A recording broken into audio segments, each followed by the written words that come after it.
Evaluación Nacional de Logros de la Educación, presentada hoy en el informe Aristas Primaria 2023, muestra brechas persistentes en lectura y diferencias por tipo de escuela. Y si bien en matemáticas se observa una mejora en los niveles superiores, persisten brechas asociadas al contexto socioeconómico. El informe evalúa el desempeño de niños de tercero y sexto año en lectura y matemáticas y los resultados se comparan con las evaluaciones del 2017 y 2020. Pablo Caggiani, actual integrante del Instituto Nacional de Evaluación Educativa y futuro presidente de la ANEP, dijo que en la entrante gestión se debe abordar el problema de las inasistencias, las habilidades socioemocionales y el sentido de pertenencia.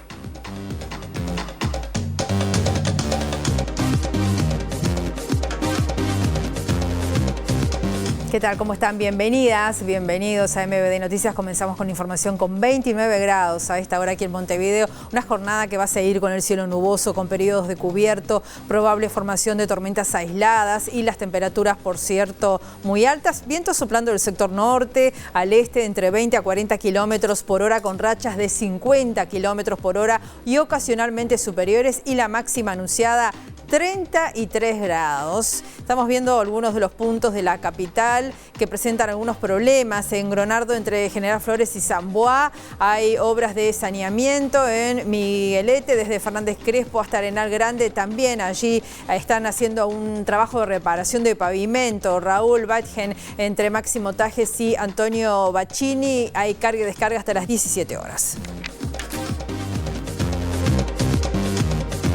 Vemos los títulos que se destacan a esta hora.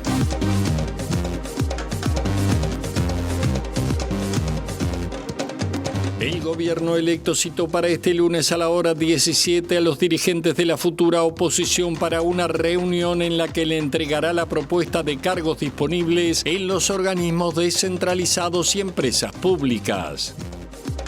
Se agrava el conflicto en el sector transporte ante la falta de pago de salarios en la empresa COPSA. La Unión de Obreros y Trabajadores del Transporte, UNOT, prevé realizar paros y movilizaciones a partir de mañana si no se soluciona la situación en COPSA. El designado presidente de ACE, Álvaro Danza, destacó que la próxima gestión del organismo buscará reducir los tiempos de espera de las principales especialidades con la complementación a nivel regional, la telemedicina y la colaboración de la Universidad de la República. La directora general de Educación Inicial y Primaria, Olga de las Heras, aseguró que se solucionaron los problemas informáticos en el sistema de elección de cargos que había denunciado la Federación Uruguaya de Magisterio y que se logró atender satisfactoriamente la provisión de docentes para todas las escuelas. Esta madrugada se conocieron los 24 conjuntos de carnaval que pasan a la liguilla luego de la última etapa del concurso oficial. La sorpresa fue que los parodistas Cíngaros y La Murga, un título viejo, no lograron pasar a la etapa definitoria. El conservador Friedrich Merz, cuyo partido, la Unión Cristiano-Demócrata, ganó este domingo las elecciones generales en Alemania, podría finalmente formar una coalición con los socialdemócratas del SPD, mientras que la ultraderecha, que se ubicó segunda, reclama el fin del cordón sanitario impuesto por otros partidos para evitar que gobierne.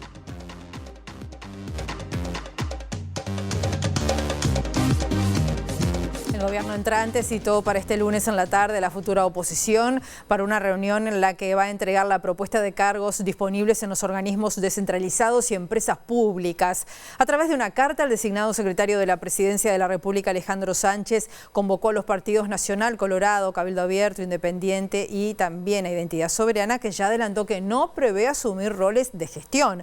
La misiva, dirigida a las 5 colectividades con representación parlamentaria, informa que tiene el objeto de hacerle llegar la propuesta del gobierno electo hacia la participación de la oposición en los organismos de gobierno. Reafirma lo expresado en la campaña electoral, que considera importante la participación de la oposición en el Contralor y en propuestas e iniciativas para la resolución de problemas que la ciudadanía demanda. Vamos a convocar a nuestro periodista Eduardo Delgado. Hay novedades en el Partido Colorado. Eduardo, ¿cómo estás? Bienvenido, buen mediodía. Buen mediodía, un gusto saludarte, Rosina. Así es, como tú bien decías, el Partido Colorado también analiza la situación referida a esta reunión de hoy, que será una de las reuniones más importantes de lo que va de la transición de gobierno. Y en ese sentido se encuentra reunido desde las 11 de la mañana el Comité Ejecutivo Nacional del Partido Colorado, definiendo quiénes serán su o sus representantes en este encuentro de las 17 horas en el edificio Plaza Alemania. Hay dos posturas bien claras dentro del Partido Colorado. Por un lado, que sea el secretario general, senador y ex candidato presidencial Andrés Ojeda, quien concurra a la reunión de esta tarde. La otra posición es que a Ojeda se sume Tabaré Viera, en representación del sector liderado por Pedro Bordaberry. Incluso fuentes del partido comentaron a TV Ciudad antes del encuentro que hasta se manejaba la posibilidad de que también Gustavo Zubiá planteara la posibilidad justamente de también concurrir en representación de su sector a este encuentro de la jornada. Viene bastante larga esta reunión, estamos aguardando justamente qué resuelve el Partido Colorado respecto a quienes representarán a esta fuerza política en el encuentro en que el gobierno electo de Yamandu Orsi les presentará quienes, los lugares en los diferentes organismos públicos para ser representados por la oposición en funciones de contralor. Sobre este tema también habló el líder del Partido Independiente, Pablo Mieres, quien concurrirá justamente a la reunión de hoy en representación de su partido. Adelantó que aún dentro de la coalición de gobierno no se ha analizado este tema respecto justamente a cómo se repartirán estos cargos. Sí que hubo algunos planteos de que sean más de los actuales, aunque se cree que serán los 34 que tiene el Frente Amplio durante este gobierno de Luis Lacalle Pou. Vemos y escuchamos a Pablo Mieres. Es que esta convocatoria se inscribe en una tradición muy importante de la democracia uruguaya que viene de mucho tiempo atrás. Yo te diría desde que la democracia en Uruguay se estableció, ha habido coparticipación. Obviamente después habrá las instancias entre los partidos de oposición para establecer criterios para la distribución de esos cargos. ¿No las ha habido previamente? No, porque además primero hay que determinar definitivamente el número. Ha habido algunos planteos en cuanto a que quizás pudiera haber algún cargo más. La vez pasada fue así. La vez pasada, al principio, el gobierno de Lacalle Pou ofreció 33 cargos, finalmente fueron 34. Bueno, ahora puede haber nuevos planteos, o sea que hasta no determinar con claridad el número y cuáles son, después viene la instancia de distribución dentro de los partidos de oposición. Sumarte, Rosina, que a nivel de Cabildo Abierto el tema no ha sido discutido y no se considera primordial. En ese sentido, el diputado Álvaro Perrone recordó que Cabildo Abierto presentó un proyecto de ley para darle transparencia a los contratos secretos en los diferentes organismos públicos y considera que en la actual situación estos cargos de contralor no tienen mucho sentido. También escuchamos y vemos lo que dijo Álvaro Perrone. Lo que yo estoy diciendo en este caso, que no significa una postura unánime, que esos lugares, esos cargos son de contralor, se les llaman. Ahora, cuando la mayoría de los contratos importantes que llevan adelante las empresas públicas o en otros lugares se hacen bajo la confidencialidad o contrato secreto, el contralor no sirve de mucho. A esta próxima reunión va a asistir Manini como líder partidario y bueno, después de esa reunión tendremos nuestros intercambios y se tomará la decisión final. Ahí, en el caso de UTE, Antel o en esos lugares que se han hecho contratos confidenciales, como fue la Antel Arena en su momento, u otro tipo de contrato, como pasó en el puerto con la concesión del puerto. Justamente nosotros presentamos un proyecto de ley estos días que lo que dice es que todos aquellos contratos que superen un periodo de gobierno deben tener discusión parlamentaria y la venia del Senado. ¿Qué pretendemos con eso nosotros? Que todo sea transparente, que toda la ciudadanía sepa de qué se trata. Entonces nosotros no vemos que se pueda hacer un contralor importante en esas empresas cuando los contratos son confidenciales o secretos. Pero ya les digo, no es un tema primordial para Cabildo. Manini va a ir a esa reunión y después, bueno, intercambiaremos. Hablamos del Partido Colorado, de Cabildo Abierto, del Partido Independiente. Sumar a esto que el principal partido de oposición en la futura administración, el Partido Nacional, será representado en la reunión de esta jornada en el edificio Plaza Alemania por el ex candidato presidencial y senador Álvaro Delgado. Así lo decidió esa fuerza política. Y agregar a esto también que el Partido de Identidad Soberana, liderado por el diputado Gustavo Salles, ya adelantó que no tiene ningún interés en ser parte de estos cargos en organismos de Contralor. Seguimos aquí en el Partido Colorado aguardando novedades sobre la representación de esta fuerza política en la reunión de las 17 horas. Si hay novedades antes de las 2, por supuesto que estará en MBD Noticias en este informativo, y si no, en la edición central de las 19 horas. Muchas gracias, Eduardo. Otros temas. Según pudo saber MBD Noticias, está confirmado que el ex director de la Dirección Nacional de Apoyo al Liberado, Jaime Saavedra, estará al frente del Instituto de Inclusión Social Adolescente, el INISA. La diaria había adelantado esta información junto a la confirmación de que en esta semana se conocerán las autoridades del INAO. Estos anuncios se enmarcan en las expresiones de preocupación del Sindicato de Trabajadores y Trabajadoras del INAO e INISA, su INAO, por la demora del gobierno entrante en anunciar los nombres. A 5 días del comienzo de gobierno de Yamandu Orsi, avanzan las obras del escenario para el traspaso presidencial mientras se confirman nuevas delegaciones para los actos oficiales. Ya son más de 100 representantes de países que confirmaron su presencia, mientras que las miradas están puestas en los pronósticos del tiempo porque todo indica que podría llover. El escenario en el cual Yamandu Orsi recibirá la banda presidencial de mano de Luis Lacalle Pou aproximadamente sobre las 17 horas del sábado 1 de marzo, sigue en construcción mientras se acercan los días para que comience el octavo ciclo democrático ininterrumpido desde 1985. Si bien los actos previos en el Parlamento, el traspaso de mando y la presentación del gabinete está garantizada, no está del todo claro por cuestiones climáticas que puedan realizarse al aire libre, lo mismo que ocurre con los espectáculos musicales anunciados para después de la parte protocolar. En este sentido, el Instituto Uruguayo de Meteorología anticipa probabilidad media de lluvias el sábado por la tarde, al igual que lo hacen otros servicios meteorológicos de carácter privado, que incluyen la probabilidad de tormentas eléctricas. Mientras se analizan otros escenarios ante la eventualidad de mal tiempo, las cancillerías entrantes y salientes avanzan en la confirmación de las delegaciones visitantes que comenzarán a llegar al país el viernes 28. Fuentes de la Cancillería entrante indicaron a MBD Noticias que ya son más de 100 los países que confirmaron su presencia, validando lo que había afirmado el futuro canciller en la conferencia de prensa del miércoles 19, cuando se dieron a conocer los primeros detalles de la ceremonia, y se afirmó que será la transmisión de mando con mayor presencia extranjera desde la recuperación democrática. Como se explicó también en esa oportunidad, los actos comenzarán a partir de las 13 horas en el Palacio Legislativo, con el discurso del mandatario electo y la asunción de la vicepresidenta Carolina Cose como presidenta de la Asamblea General.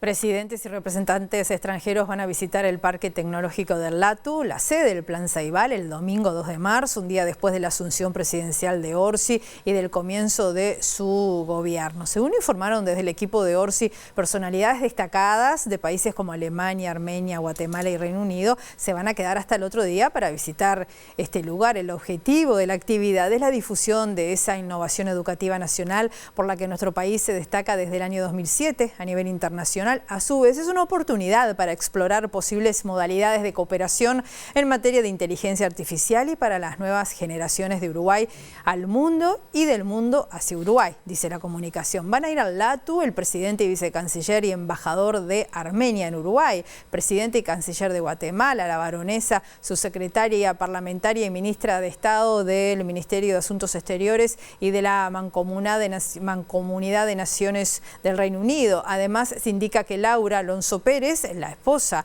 de Yamandu Orsi, también irá junto a su par de Alemania, Elke Bundenwender. Así también se señala que es probable que otras delegaciones extranjeras confirmen su participación a las visitas, de las cuales la mayoría será sobre las 10 de la mañana del próximo domingo. Ahora convocamos al periodista Diego Barbosa, información desde la Intendencia de Montevideo. Diego, bienvenido, buen mediodía para ti también. Buen mediodía, Rosina, así es. Estoy con el director de Desarrollo Económico de la Intendencia de Montevideo, con Gustavo Cabrera, que tenía una muy buena noticia para todos los montevideanos y montevideanas porque se abren inscripciones para ferias especiales. Cabrera, ¿cuáles son las características de este llamado? Bueno, lo primero es decirles que estamos muy contentos de poder abrir esto, es una muy buena noticia. Son 150 lugares en la feria de Villa Viarris de los sábados y en Parque Rodó de los domingos. Estos lugares uno tiene que inscribirse para poder acceder. Ya está abierto el formulario en la página web de la Intendencia a partir de hoy hasta el domingo 9 de marzo. Y bueno, a partir de allí, en función de la cantidad de inscriptos, veremos si tenemos que hacer un sorteo o no tenemos que hacer un sorteo. Y bueno, luego tendremos en función del sorteo una lista de prelación para poder ir llamando a la gente que haya quedado en el lugar, ¿no? Sorteado o designado. Digamos. ¿Son 150 lugares nuevos o son 150 lugares que han ido quedando vacíos? Son 150 lugares que han ido quedando vacíos, que hemos estado como trabajando en la revitalización también de las ferias, de la diversidad que pueda tener y particularmente muy preocupados por la situación laboral que hoy existe no solo en Montevideo sino en el Uruguay y que bueno, que esto genera puestos de trabajo, nada más y nada menos que 150 lugares, donde no necesariamente trabaja una sola persona, pero que son 150 puestos de trabajo y que sobre todo apuntando a determinadas características, ¿no? Quienes tengan que acceder, por ejemplo, ¿sí? Los integrantes de su núcleo familiar no pueden superar un salario mínimo, tiene que ser producción nacional o elaboración propia, en fin, que apuntamos a determinado sector para que se puedan también desarrollar. ¿Qué tipo de rubros? Bueno, los rubros son diversos, como los que tenemos, o sea, la gente ya conoce lo que es las ferias de tanto de Villa Viarris como de Parque Rodó, no estamos innovando en rubros distintos, sino que son los comunes que pueden ver, textil, en fin, pero sobre todo lo que nos interesa aquí es que quienes se inscriban y que puedan tener esta posibilidad tengan claro que esto es una oportunidad y que no es por un día, sino que en realidad manteniendo las características, sosteniendo los espacios, es un trabajo de largo alcance. ¿Qué población se puede presentar o es indiferente? Es un llamado abierto, ¿sí? Es público a todos aquellos que quieran presentarse, que cumplan con los requisitos y características que hemos detallado en la página web, que voy a detallar ahora para no aburrir, pero que sí es importante que lo vieran para saber si están o no en condiciones, pero es un llamado abierto y público. ¿Tiene un costo el pliego para inscribir? No, no tiene ningún costo. No hay tampoco ningún pliego ni nada. Se implica llenar el formulario web que está en la página de la Intendencia y ahí quedan inscriptos. Una vez que sepamos la cantidad de inscriptos, sabremos si el cupo es el que tenemos, si hay que hacer un llamado, un sorteo, digamos, que también será ante escribano público y también los invitaremos para que puedan estar, y bueno, si habrá lista de prelación o no. Cabrera, ¿hasta cuándo hay fecha para inscribirse? Hasta el domingo 9 de marzo, inclusive es que es el plazo, o sea, son 2 semanas para que se puedan inscribir. ¿Cuándo se tiene pensado por parte de la Intendencia comenzar a adjudicar los puestos? Bueno, nosotros esperamos que sea lo antes posible, pero también depende mucho de la cantidad de inscriptos, de si tenemos que hacer el sorteo y cuándo lo hacemos, y luego del llamado a cada uno, y también existe la lista de prelación, porque entre que hacemos el llamado y que la gente pueda efectivamente asumirlo, a veces suceden cosas en la vida de la gente que hace que no pueda asumir y hay que volver a llamar. En función de todo esto es que estamos tratando de que esto sea lo más rápido posible, porque bueno, la situación laboral así lo requiere. Bien. Cabrera, muchísimas gracias. Bueno, Rosina, recordarle a la población interesada, a cualquiera sea el rubro que se pueda presentar a estas 2 ferias, que tienen hasta el 9 de marzo para inscripciones. Muy bien, Diego, muchas gracias. La evaluación nacional de logros de la educación presentada hoy en el informe Aristas Primaria 2023 muestra brechas persistentes en lectura y diferencias por tipo de escuela, y si bien en matemáticas se observa una mejora, en los niveles superiores siguen habiendo brechas asociadas al contexto socioeconómico. Pablo Caggiani, que es el integrante del Instituto Nacional de Evaluación Educativa, el INEED, además futuro presidente de la ANEP, destacó la necesidad de abordar el problema de las inasistencias, las habilidades socioemocionales y el sentido de pertenencia en los próximos años. El informe indica que en lectura persisten diferencias de rendimiento según el tipo de escuela, incluso considerando el contexto socioeconómico y cultural. Los estudiantes de escuelas de práctica y de tiempo completo obtienen mejores puntajes que aquellos de las escuelas Aprender, diseñadas para la inclusión educativa. En matemáticas, la mayoría de los alumnos de tercero se ubican en el nivel 2 de desempeño, 42,8%, con un desplazamiento hacia niveles superiores en relación con evaluaciones previas. La suma de estudiantes en los niveles 1 y 2 alcanza el 44,7%, cumpliendo con la meta de la ANEP de mantener este porcentaje por debajo del 46%. Hay que empezar a mirar cómo se resuelve esto de que los gurises vayan todos los días a la escuela, digamos, ¿no? Los niveles de logro, los sentimientos de pertenencia, hay un conjunto de cosas que la evaluación nos trae que se ven afectadas por eso. Y además aparece un dato que es que la inasistencia también es un tema en los colegios privados, porque hasta ahora los análisis de inasistencia que teníamos eran de las escuelas públicas. Las escuelas públicas tienen más inasistencia que los colegios, pero igual es un tema, por lo tanto es un conjunto de insumos que las autoridades que entran deben tener en cuenta a la hora de plantearse las políticas para los próximos 5 años. El desempeño sigue marcado por el contexto socioeconómico, con mejores resultados en entornos favorables y en escuelas de práctica y tiempo completo. En cuanto a género, los varones mejoraron más en tercero, mientras que en sexto la mejora fue pareja, aunque las niñas siguen predominando en los niveles superiores. Por ubicación, en tercero los resultados son similares en Montevideo y el interior, pero los alumnos del interior obtienen mejores puntajes. Este informe se basa en el currículo previo a la transformación educativa de 2023. El presidente del INED, Javier Lacida, destacó que Uruguay logró sostener su sistema educativo durante la pandemia, a diferencia de otros países con retrocesos significativos. El jerarca advirtió sobre el estancamiento en los aprendizajes de sexto año y la persistente inequidad en el acceso a educación de calidad, subrayando la necesidad de mejorar el ambiente escolar y también las políticas de apoyo. Los datos muestran de que en aprendizajes no hubo, como sí pasó en otros países que están hablando de crisis de aprendizaje a partir del COVID, no hubo en el Uruguay daños fuertes. Lo que sí se constata en aprendizajes es lo que ya veníamos viendo, que el mantenimiento de una situación de estancamiento y de inequidad que, a nuestro juicio, fundamentó adecuadamente y orientó bien la decisión de transformación educativa. Mejoró el liderazgo de los docentes, mejoró el trabajo en equipo de los docentes, mejoraron los indicadores de innovación.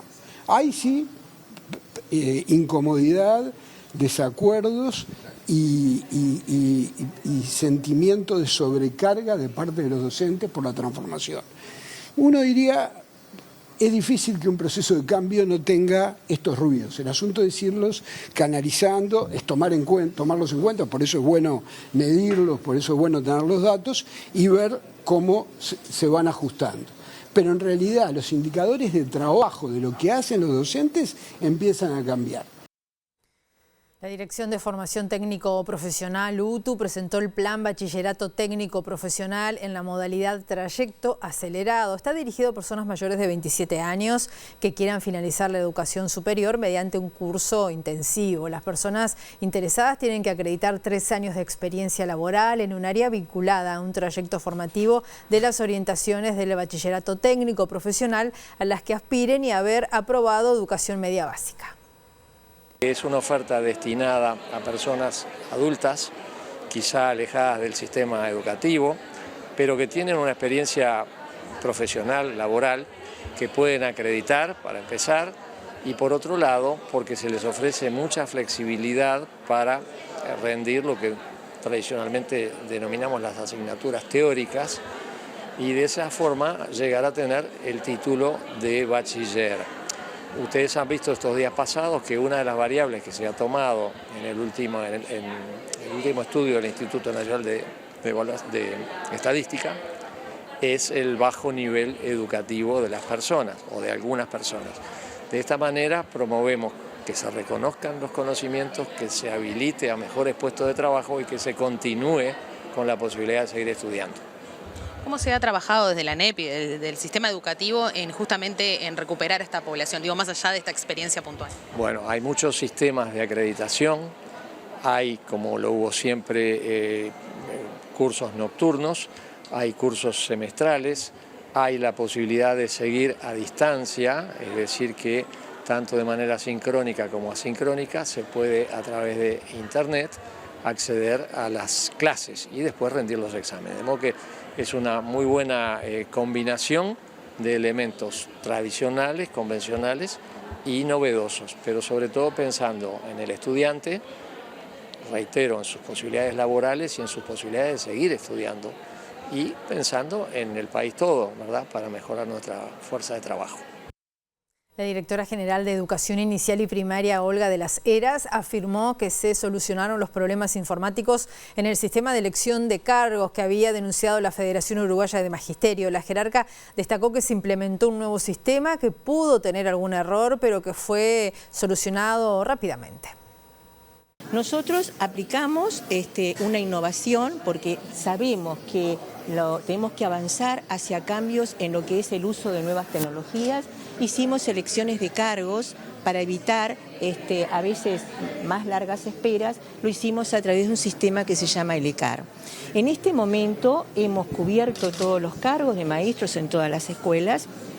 Y si hubo alguna dificultad en la aplicación de este nuevo sistema informático, fue debido a algo de los servidores que fue puntual, fue un día y una elección de cargos. No fue en todas las elecciones de cargos y eso se pudo solucionar rápidamente.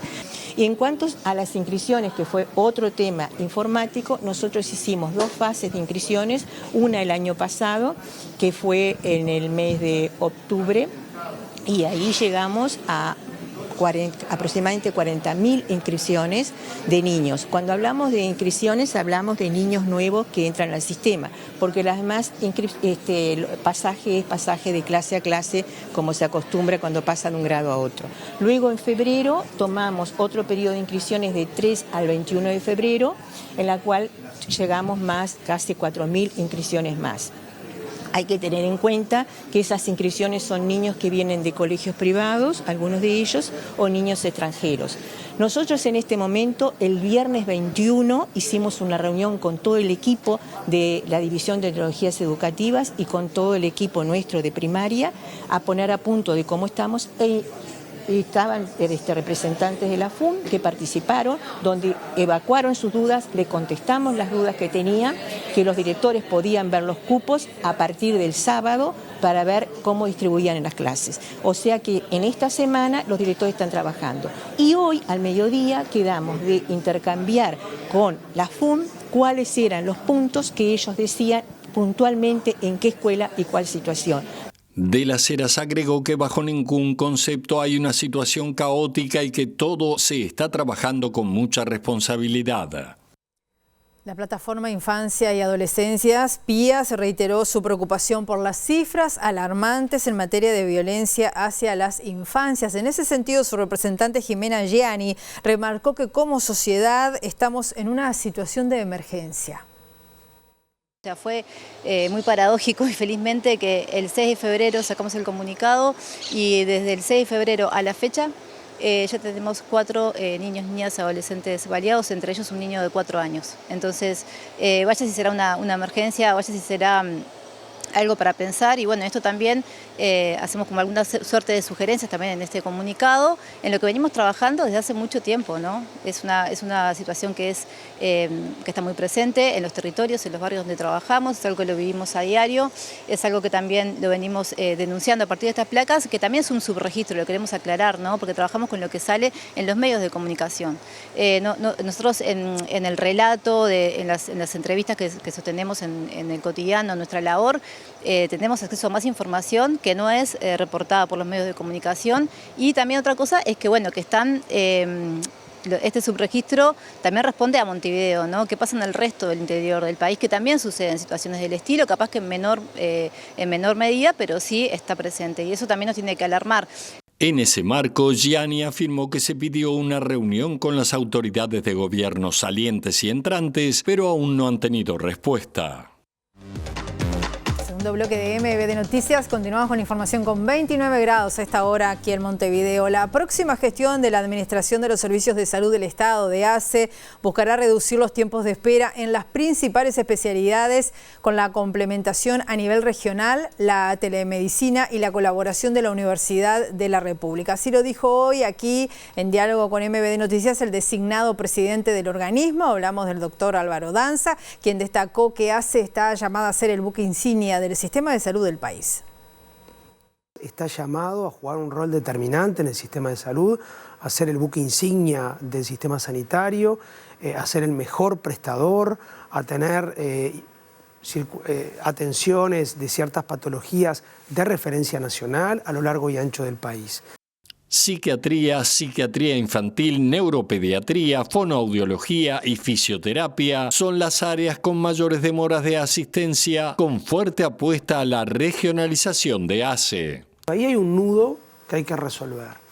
Lo otro tiene que ver con la infancia. La infancia es el futuro del país, no estoy diciendo nada nuevo, recurro a un lugar común obviamente, y si nosotros hacemos una fuerte apuesta a la salud de la infancia y al conjunto de determinantes que hacen a la salud de la infancia, vamos a poder tener un futuro promisorio para todos, ¿no? O sea que ese es un aspecto clave.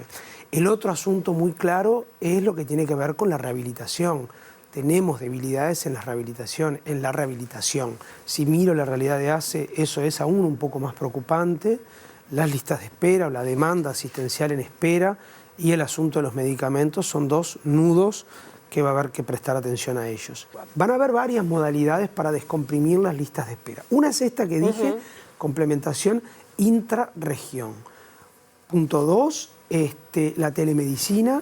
En este gobierno se hizo una apuesta interesante a la telemedicina que pensamos reforzar. Hay muchos servicios de la universidad, especialmente pienso en la Facultad de Medicina, pero también en la Facultad de Enfermería, por ejemplo, que les vamos a pedir una colaboración para destrancar listas de espera, para resolver asuntos, y nos hemos puesto ya en contacto con varios docentes.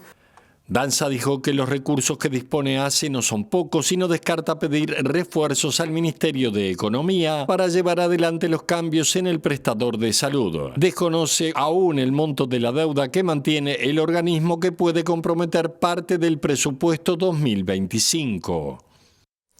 Los equipos de los Ministerios de Trabajo y de Economía designados se van a reunir esta semana para discutir los lineamientos salariales. Entre otros temas, se va a analizar el planteo de desindexar los salarios planteado por el futuro ministro de Economía, O'Donnell. En principio todavía no ha habido una discusión colectiva. Normalmente nos convoca el presidente electo Yamandu Orsi a ámbitos de gabinete, de lo que va a ser el gabinete posterior al 1 de marzo.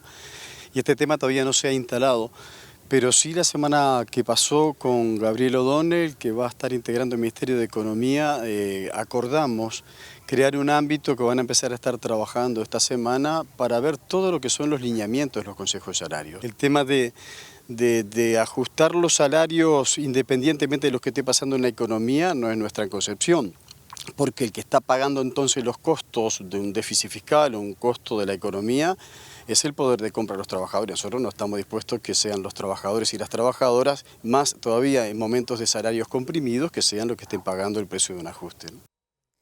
La Unión de Obreros y Trabajadores del Transporte, la UNOT, va a definir paros y movilizaciones en el sector a partir de mañana. Esto es por el retraso de pago de salarios en la empresa COPSA. Todavía no se definió qué servicios se van a ver afectados, a la espera de encontrar soluciones. Bueno, el día de hoy no va a ser posible pago de salarios y cree y prevé que en el correo de la semana tampoco.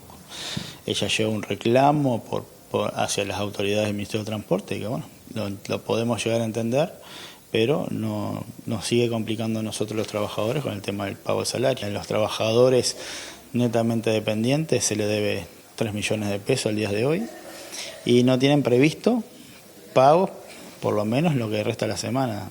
Este martes se reunirá el Ejecutivo de la UNOT para la estrategia y tiene como prioridad la estabilidad laboral de 1.000 trabajadores con que hoy cuenta la empresa. El Ejecutivo de la UNOT resolverá hoy una estrategia para esta semana, pero seguramente a partir del día de mañana va a haber paros y movilizaciones en caso de no haber soluciones. Si la empresa COPSA va a seguir trabajando, tiene que hacerlo con seriedad que hoy no demuestra. No se puede tomar de rehenes a los trabajadores y a los usuarios para lograr el beneficio empresarial que ellos pretenden. Ahora convocamos a nuestra periodista Juliana Perdomo desde la sede del PIT-CNT. Adelante, Juliana. ¿Cómo estás, Rosina? Buen mediodía para todos. Desde las 10 de la mañana, aquí en el PIT-CNT, se debate sobre las políticas de la industria nacional en este contexto de transición, donde también están participando las futuras autoridades de trabajo y del Ministerio de Industria, con los desafíos de cara a la próxima administración. Y nos recibe el presidente del PIT-CNT, Marcelo Abdala. Muchas gracias por estos minutos. Bueno, ¿cuáles son los principales desafíos que se plantean en un contexto donde hay varios conflictos activos y donde en las últimas horas se plantea la desindexación salarial? Bueno, aquí en el intercambio que se desarrolló con participación de los técnicos del Instituto Cuesta Duarte y el proyecto Saberes en Nación, con Álvaro Padrón, que va a cumplir un rol muy importante en asesorar al gobierno en materia de integración regional, la ministra de Industria, Fernanda Cardona.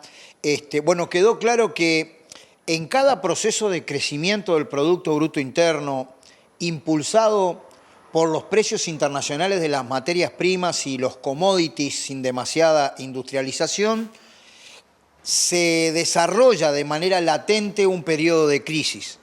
Es decir, disfrutamos en determinado momento de una entrada de divisas por los precios internacionales de las materias primas, eso genera atraso cambiario y ese mismo atraso cambiario genera desindustrialización porque la industria manufacturera pierde competitividad y hay una caída que en general se asocia al ajuste, a un empeoramiento de la calidad de vida de la gente y también a cambios políticos que se han manifestado en distintos ciclos históricos. Entonces, para nosotros no alcanza con el crecimiento, hay que apuntar al desarrollo integral y una parte de ese desarrollo es tratar de, digamos, superar un exceso de desindustrialización que viene acumulando el país en las últimas décadas.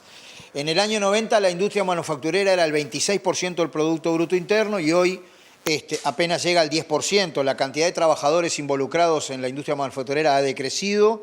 Y bueno, para un desarrollo más equilibrado que diversifique la matriz productiva, todos los países del mundo después de la pandemia, donde hay una competencia por quién produce más bienes y servicios, está tomando un papel relevante la política industrial. Entonces nosotros quisimos promover algunas ideas para la política industrial del país que permitan efectivamente mejorar la condición de la industria manufacturera y de sus trabajadores. ¿Cómo se para la central sindical con esta pérdida de puestos laborales? En muchos casos denuncian persecución sindical. ¿Se está ganando terreno por parte de las empresas?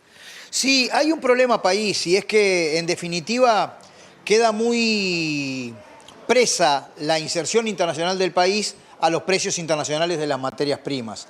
Acá estamos conversando la necesidad de la política industrial, de mejorar la capacidad de planificación estratégica del Estado, de mejorar la inversión en ciencia y tecnología, de desarrollar un sistema de compras públicas que arme proveedores nacionales que genere puestos de trabajo de calidad, de utilizar los flujos de inversión extranjera directa para que también armen proveedores nacionales y de tener una programación, una planificación de qué cadenas productivas pueden desarrollarse en el marco de la integración regional, donde nuestro país capture eslabones de valor agregado y de trabajo, ¿no? Nos parece que eso es fundamental, digamos, para desde la propia base del trabajo en el país se generen mejoras de la calidad de vida de la gente. ¿Deja más tranquilo a los trabajadores que Alejandro Sánchez y Juan Castillo, futuras autoridades, no hayan acompañado la propuesta de Odone de desindexar los salarios? La verdad es que nosotros que hemos caracterizado que en los últimos 5 años se desarrolló un modelo de la desigualdad cuyo resultado, además de que pasaron de 450.000 a 550.000 las trabajadoras y los trabajadores que ganan por debajo de 25.000 pesos, que creció la pobreza, en particular la pobreza infantil, es que se deterioró la participación del salario en la riqueza nacional, en el Producto Bruto Interno. Por tanto, desde el punto de vista de los trabajadores, hay que apostar para desmantelar ese modelo de la desigualdad, al revés, a que crezca la participación del salario en la riqueza nacional. Y eso es a través de dos políticas. La primera, generar trabajo de calidad, generar empleo de calidad, y la segunda, mejorar los salarios. Sin duda que para nosotros es clave que lo importante del salario es su poder de compra, por tanto siempre tiene que estar vinculado a la inflación, pero más aún, darnos el objetivo de que crezca la masa salarial en su participación en el PBI. Eso no tiene nada que ver con sostener que para que aumenten, una cosa que nosotros compartimos, los salarios inferiores a 25.000 pesos, se le congele el salario al resto de la población trabajadora. Muchísimas gracias. A las órdenes. Bueno, Rosina, allí la palabra del presidente del PIT-CNT, Marcelo Abdala, a propósito de este debate que se está dando aquí en el PIT-CNT. En minutos volvemos con más información. Muchas gracias, Juliana. Volvemos a la sede del Partido Colorado. Está reunida la dirigencia analizando los cargos que le va a ofrecer el gobierno. Está hablando el senador Robert Silva. Que tenga la idoneidad y que además represente ese sentir. Eso que yo dije y que lo quiero reiterar. La acción de gobierno impacta directamente en la vida de la gente y nosotros como partido político eso es lo que queremos hacer. Robert Silva, bueno, anunció que el secretario general Andrés Ojeda representará el Partido Colorado. Quisiera saber si también la idea del Partido Colorado es de contralor o que sus representantes también sean de proposición en los organismos que integran. Las dos cosas, yo creo que va una unida a la otra. Al gobierno le hace bien, y lo digo como exgobernante que integré un directorio, hace bien que el que tiene una visión distinta y piensa de otra manera, integre ese directorio. Pero a su vez quien lo integra, además de esa función de contralor, tiene que tener una función propositiva. Y lo digo también por experiencia, porque integré directorios en minoría y tenía siempre la visión de proponer. Así que por lo tanto el partido se posiciona desde esa lógica. La lógica de contralor, la lógica de propuesta a partir de los lugares que el gobierno permita que la coalición participe. ¿Qué es lo que va a suceder después de la reunión de las 17 horas? ¿Tienen pensado hacer alguna sesión extraordinaria, volver a reunirse? No, no se habló eso. Lo que sí quedó claro que nuestro representante, el secretario general, luego va a trasladar al Comité Ejecutivo Nacional lo que allí se converse y como órgano político y ejecutivo del partido, resolverá cómo seguir adelante. Nosotros hemos tenido un muy buen diálogo interno, y yo lo quiero decir, con Tabaré Viera, con el otro sector del partido, hemos tenido un buen diálogo y ese es el camino por el cual vamos a seguir en la interna del partido. Había preocupación también por candidatos colorados que se están presentando en otros departamentos con el Partido Nacional y hay una denuncia al respecto. ¿Se evaluó este tema? Lo estuvimos conversando, nosotros hemos convocado una convención para el 15 de marzo donde vamos a deliberar esto. Sí decir, como lo ha dicho Andrés Ojeda, que esta es la última oportunidad en donde comparecemos como comparecemos con las situaciones propias y particulares de los distintos departamentos. Nosotros hemos bregado desde siempre como partido político por la coalición republicana a nivel departamental. La evidencia ha puesto sobre la mesa la necesidad de así hacerlo. Hay realidades diferentes, hay que entender las particularidades de cada departamento, las decisiones que algunos compañeros han tomado en algunos departamentos y en ese ánimo de conciliación, de acuerdo y de entender esas circunstancias es que vamos a la convención del próximo 15 de marzo. Silva, usted fue la cara visible de la reforma educativa y así ha pasado con otros temas en este gobierno. Por ejemplo, ¿el interés del Partido Colorado puede ser tener un representante en lo que refiere a educación? No, el gobierno ya ha establecido, siguiendo un criterio que puso Tabaré Vázquez en su momento, que no hay representante de la oposición ni en la ANEP, ni en la Administración de Servicios de Salud del Estado, ni en el Banco de Previsión Social. Lógicamente nos hubiese gustado tenemos mucho para aportar, pero lo vamos a hacer desde el Parlamento Nacional y desde los lugares que podamos estar. Como hemos dicho siempre, celosos guardianes de la transformación educativa. Llegan buenas noticias, porque muchos que antes se opusieron y dijeron las cosas que dijeron sobre la misma, hoy dicen que mucho va a continuar. A mí, por el interés del país, de la gente y de los que menos tienen, eso me llena de alegría. Muy amable, gracias. Bueno, eran las palabras de Robert Silva, integrante del Comité Ejecutivo del Partido Colorado, que anunció que será Andrés Ojeda, el senador y ex candidato del Partido Colorado, quien representará a esta fuerza política en la reunión de las 17 horas en el edificio Plaza Alemania, donde el gobierno electo ofrecerá a la oposición cargos en los organismos públicos para hacer el contralor de la gestión de los mismos. Último bloque de MBD Noticias. Continuamos con la información y les contamos que esta madrugada se conocieron los 24 conjuntos de carnaval que pasan a la liguilla, la última etapa del concurso oficial de agrupaciones carnavalescas. Entre las novedades y sorpresas este año, los parodistas Cíngaros y La Murga, un título viejo, no lograron pasar a la etapa definitoria. Las murgas que pasaron a la liguilla son Asaltantes con Patente, Cayó la Cabra, Curtidores de Hongos, Doña Bastarda, Jardín del Pueblo, La Gran Muñeca, La Mojigata, La Nueva Milonga, La Trasnochada y Queso Magro. En parodistas los finalistas son Caballeros, Los Adams, Los Muchachos y Momo Sapiens. Las revistas seleccionadas para la liguilla son Gala 1985, La Compañía y Tabú. Los finalistas de humoristas son Los Chovis, Los Rolling y Sociedad Anónima. Y en Sociedad de Negros y Lubolos, quienes definirán el primer premio serán Integración, La Zara del Cordón, Valores y Yamboqueña. La primera etapa de la liguilla se realizará mañana con la actuación de Integración, Cayó la Cabra y La Gran Muñeca. Las 8 fechas se cerrarán el 5 de marzo si no hay suspensión por lluvias. El próximo sábado no habrá etapa por los actos y festejos de la Asunción Presidencial. Le prometieron vivir ahí en el Parque Rodó, justamente en un...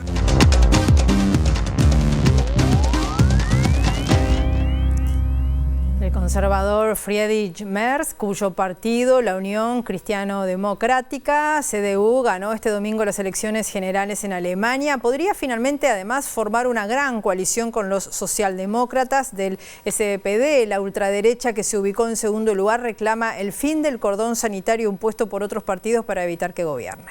Con el 100% de las circunscripciones escrutadas, el bloque conservador alemán consiguió un 28,6% de los votos y 208 escaños en una cámara baja de 630 asientos, y los socialdemócratas, actualmente en el gobierno, un 16,4%, su peor resultado en la historia, y 120 mandatos en el Bundestag, lo que les proporciona una mayoría de 328 diputados en total. Los verdes, parte de la coalición del actual gobierno, pasarán ahora a la oposición junto con la izquierda, que remontó con éxito en las últimas semanas y consiguió entrar al Parlamento, algo que no estuvo siempre seguro, mientras que los liberales del FDP, socio menor de la coalición tripartita que se quebró en noviembre, quedó fuera del Parlamento al no sobrepasar la barrera del 5% de los votos. La candidata a la Cancillería de la ultraderechista Alternativa para Alemania, Alice Weidel, que obtuvo el segundo lugar, destacó este lunes los buenos resultados de su partido, sobre todo en el este del país, donde ganó en casi todas las circunscripciones para reclamar el fin del llamado cordón sanitario o cortafuegos contra la extrema derecha impuesta por el resto de los partidos políticos del país. Con más de 20% de votos obtenidos, Weidel criticó que no se puede ignorar a millones de electores al referirse a los votantes del AID y advirtió de que su partido, que ha duplicado su resultado en comparación con 2021, superará a la CDU en los próximos años a nivel nacional. La oficina de prensa del Vaticano actualizó hoy la información sobre el estado de salud del Papa Francisco, indicando que pasó bien la noche, que estaba descansando, luego que en las últimas horas diversas versiones informaron que su estado era crítico. Francisco está internado en el Hospital Gemelli de Roma con un diagnóstico de insuficiencia renal inicial leve que se encuentra bajo control, y el Vaticano convocó para esta noche a las 21 a realizar una oración masiva en la Plaza de San Pedro.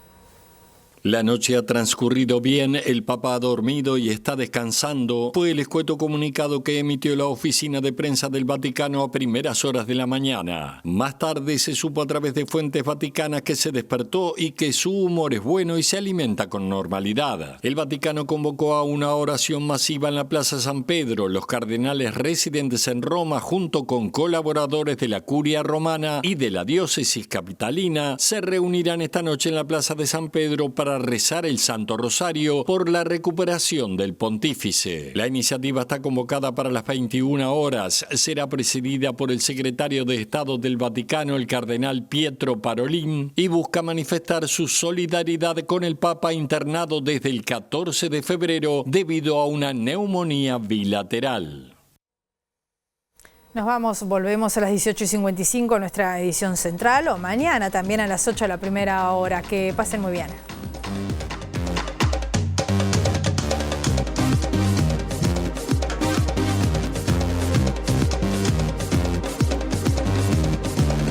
El gobierno electo citó para este lunes a la hora 17 a los dirigentes de la futura oposición para una reunión en la que le entregará la propuesta de cargos disponibles en los organismos descentralizados y empresas públicas. Se agrava el conflicto en el sector transporte ante la falta de pago de salarios en la empresa COPSA. La Unión de Obreros y Trabajadores del Transporte, UNOT, prevé realizar paros y movilizaciones a partir de mañana si no se soluciona la situación en COPSA. El designado presidente de ACE, Álvaro Danza, destacó que la próxima gestión del organismo buscará reducir los tiempos de espera de las principales especialidades con la complementación a nivel regional, la telemedicina y la colaboración de la Universidad de la República. La directora general de Educación Inicial y Primaria, Olga de las Heras, aseguró que se solucionaron los problemas informáticos en el sistema de elección de cargos que había denunciado la Federación Uruguaya de Magisterio y que se logró atender satisfactoriamente la provisión de docentes para todas las escuelas. Esta madrugada se conocieron los 24 conjuntos de carnaval que pasan a la liguilla luego de la última etapa del concurso oficial. La sorpresa fue que los parodistas Cíngaros y La Murga, un título viejo, no lograron pasar a la etapa definitoria. El conservador Friedrich Merz, cuyo partido, la Unión Cristiano-Demócrata, ganó este domingo las elecciones generales en Alemania, podría finalmente formar una coalición con los socialdemócratas del SPD, mientras que la ultraderecha, que se ubicó segunda, reclama el fin del cordón sanitario impuesto por otros partidos para evitar que gobierne. Se presentó esta mañana la Evaluación Nacional de Logros de la Educación en el informe Aristas Primaria 2023, que muestra brechas persistentes en lectura y diferencias por tipo de escuela. Si bien en matemáticas se observa una mejora en los niveles superiores, persisten brechas asociadas al contexto socioeconómico.